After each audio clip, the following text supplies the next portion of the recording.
Well, new at 5:30 tonight, some are calling it dress drama in one Huntington County town that has parents strapping up for a fight. That's because eighth graders in Redington are not being allowed to wear strapless dresses to their end of the year dance. FiOS 1's Takesha Thomas has the story.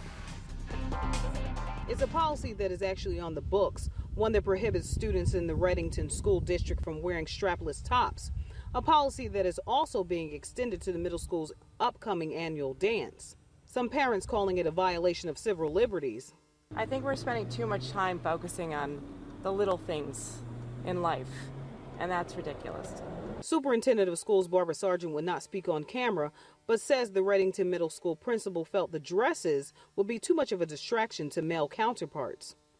The superintendent says parents she spoke with were in favor of upholding the policy. The rule has angered some parents, so much so that they are planning to attend a Board of Education meeting tonight to request the rule be suspended. Boys will be boys.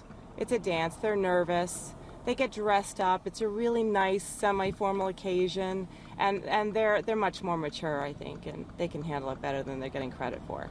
Sargent says if the board feels that the policy should be reviewed, they will do so. The board meeting is set for 7:30 tonight in Redington. Takesha Thomas, FiOS 1 News.